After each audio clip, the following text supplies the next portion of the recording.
ano yung parts ng development ng mga bata during their infance up to their adulthood or adolescence.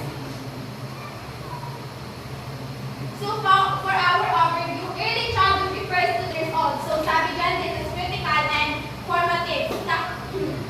Yan ay critical and formative because at that age, sobrang daming pagdaraanan ng mga bata, and dyan sa early childhood development or the early childhood that is from infant up to adult or the adolescence, wherein up to 8 years old daw, diba? Pero yung 8 years old is almost hanggang dun lang sa pangalawang stage or pangatlong stage. Kasi ang early childhood is not just about infant but also about those children na lumalaki na basta young individuals.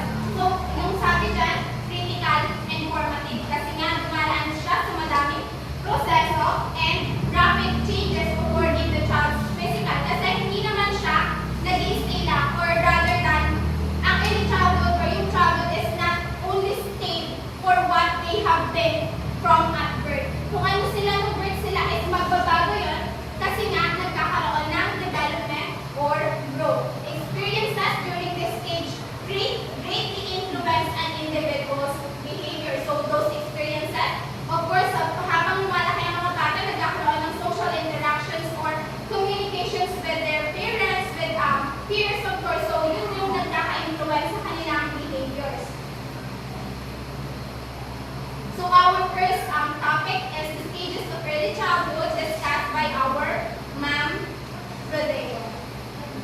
Okay, so good afternoon again, everyone. So I'm Maria Katina Ardeo, and you can call me Ma'am Ha.